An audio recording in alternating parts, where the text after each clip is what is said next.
Today in this video we will discuss about the difference between diffraction and interference and some problems related to diffraction of light. So in the last video already we discussed what is meant by diffraction of light. Those who didn't watch that, you can watch that one. After that you can see this video. Okay. So here we will discuss the difference between interference and diffraction. Okay. Interference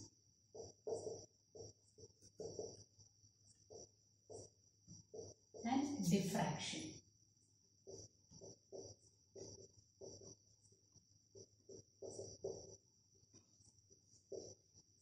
So first difference is that in the case of interference, it is the result of superposition of two waves from two coherent sources. No, we can write the result.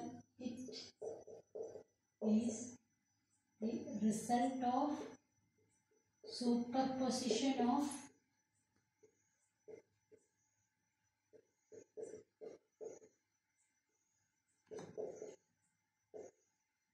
two waves from two coherent sources.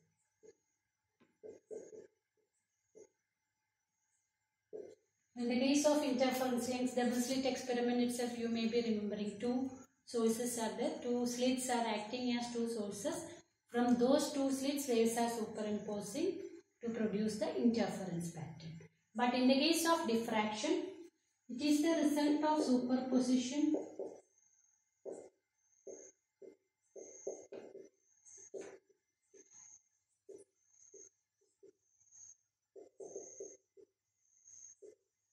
of waves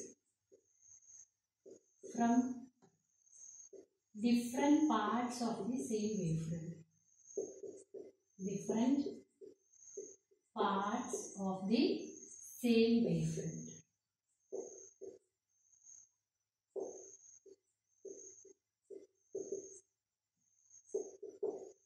So in the case of diffraction, we can say that it is the result of superposition of the waves, that is from the same wavefront.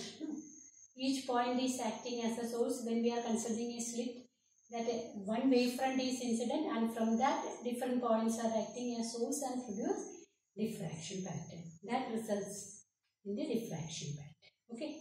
So next difference is that all fringes are of equal width.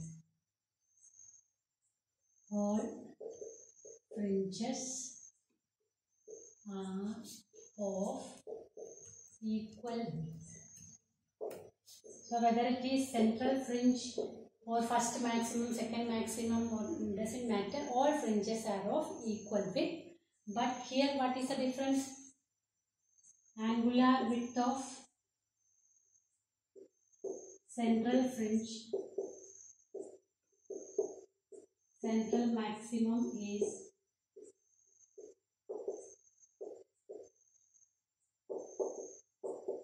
twice of the other maximum. That already we showed. How we are getting mathematically, how we can show that angular width of central maximum is 2 times the other maxima. That already we discussed in the previous video. So this is the first difference, and second difference already we discussed, and third difference we can say that intensity is same. Intensity remains same in all maxima. So whether it is first maximum, central maximum, first maximum, second maximum, not a matter. Intensity remains same. That you may be remembering the curve. So the curve was intensity distribution curve, equal intensity.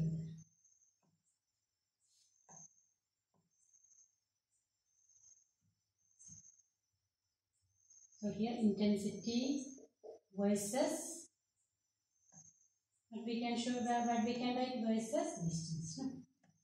So we can say that intensity remains same in all maxima. You can see that everywhere intensity was same. But here in the case of diffraction, we can say this is the first, this is second one, the third one, intensity decreases. No? Intensity decreases. So if we are plotting a graph between intensity versus angle, so we can see that intensity decreases gradually. Okay. So that is the third difference. Here in the case of interference pattern, intensity remains same in all maxima. But here you can see that central maximum has maximum intensity, and as we go on, the intensity gradually decreases, because I told you 1/3 contribution, 1/5 contribution, like that it will be gradually decreased. And the dark fringe will be perfectly dark.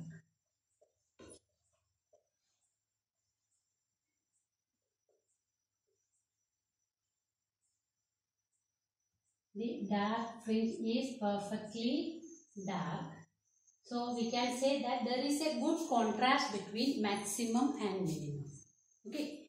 The dark fringe is perfectly dark. So clearly we can identify there is a good contrast between maxima and minima in the case of interference. But in the case of diffraction, the dark fringe is not perfectly dark.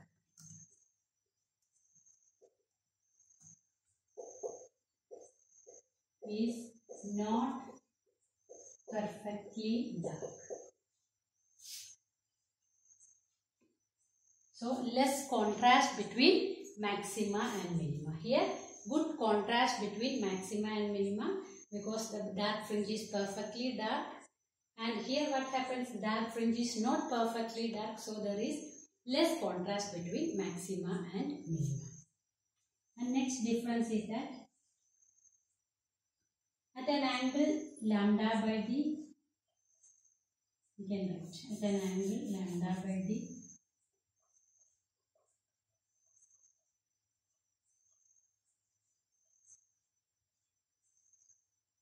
we get the first maximum.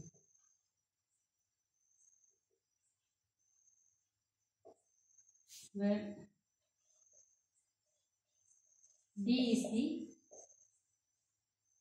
distance between the two slits.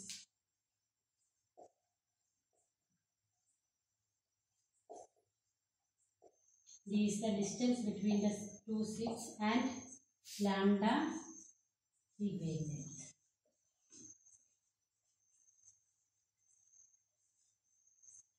So we can say that at an angle lambda by d, we will get the first maximum. No, first, that is maximum will be at an angle lambda by d, we will get the maximum, where d is the distance between the two slits. But in the case of diffraction, we can say at an angle lambda by d,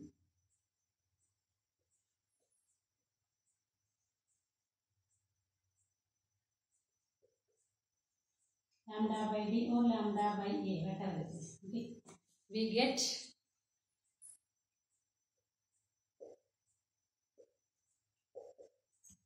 get the first minimum.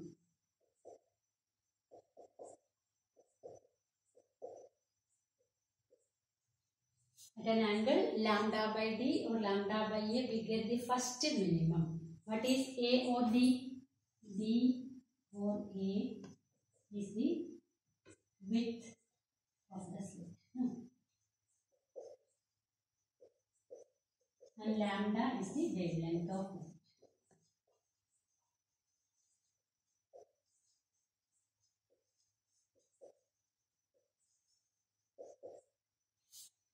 Okay. So these are the differences between interference and diffraction. So this already we discussed. Theta is equal to N lambda by A is the condition for minimum intensity. So here you can see that at an angle lambda by d or lambda by a, where d or a is the width of the slit, we will get a minimum. Here we will get a maximum. Okay. So these are the differences between interference and diffraction.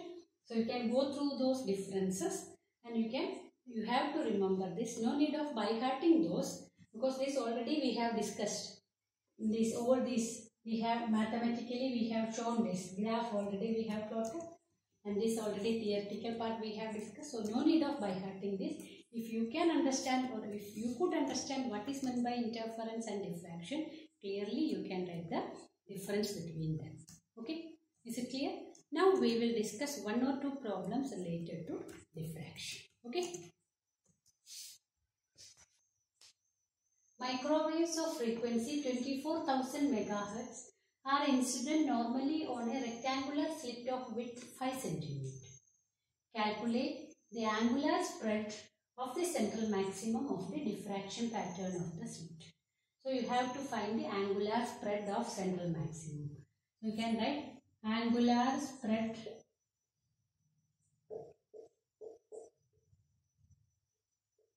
of central maximum is the angle, no?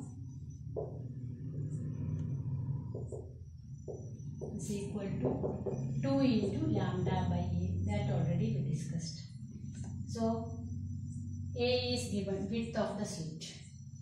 A is given 5 centimeter. So 5 into 10 raised to minus 2 meter. Then frequency is given. So frequency of the wave is given 24,000 megahertz. So that should be converted into hertz. So 24,000 into 10 raised to 6 hertz. Frequency is given. So how to find wavelength? You can find wavelength. Wavelength is equal to C by lambda. Sorry, C by mu. No. Wavelength is equal to C by mu or C by F. So that you can substitute here. So 2 into C by A into F. 2 into, what is the value of C? 3 into 10 raised to 8. No, electromagnetic wave, its speed in vacuum is given by 3 into 10 raised to 8 divided by A, 5 into 10 raised to minus 2 into 24,000. 24 into 10 raised to 9. So this you can write it as 4. 6 4s are 24. 4 5s are 20. So this 10 raised to minus 2, it will go to up. It will become 10 raised to, what you will get? 10 raised to 10 divided by 20 into 10 raised to 9. So you will get it as 1 by 2, which is equal to 0.5. What is the unit? Unit is radian. Here it is angle. So you can write 0.5 radian. Okay. Is it clear? Understood? No? Now we will discuss the next problem. A parallel beam of light 600 nanometer falls on a narrow slit and the resulting diffraction pattern is observed on a screen 1.2 meter away.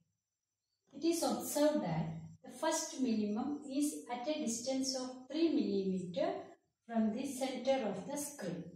Calculate the width of the slit. Okay. So first minimum, what is the expression? Angle, you know, lambda by A. So the first minimum, we can write first minimum x1 is equal to lambda into capital D by A. D. Or here you can write, if you are writing it as A, you can write it as lambda into capital D by A. Okay. Is it clear? Lambda into capital D by A, that is the first minimum. So linear separation. Okay. Angular separation, if you are writing, you will write it as lambda by A into the distance between the slit and the screen. If you multiply, you will get the linear distance from the central max, from the center. Okay. And wavelength is given 600 nanometer. So that can be converted into meter. 600 into 10 raised to minus 9 meter. Diffraction pattern is observed on a screen 1.2 meter. D is given 1.2. Now what is given? The first minimum is at a distance of 3 millimeter. x1 is given 3 millimeter, which is equal to 3 into 10 raised to minus 3. Now what you have to find? You have to find the width of the slit, that is A. Okay. So you can write A is equal to lambda into capital D by x1. Lambda is given 600. You can write 600 into 10 raised to minus 9 into 1.2, that you can write it as 12 into 10 raised to minus 1. 12 into 10 raised to minus 1. Like that we can write, no? For easier calculation, divided by 3 into 10 raised to minus 3.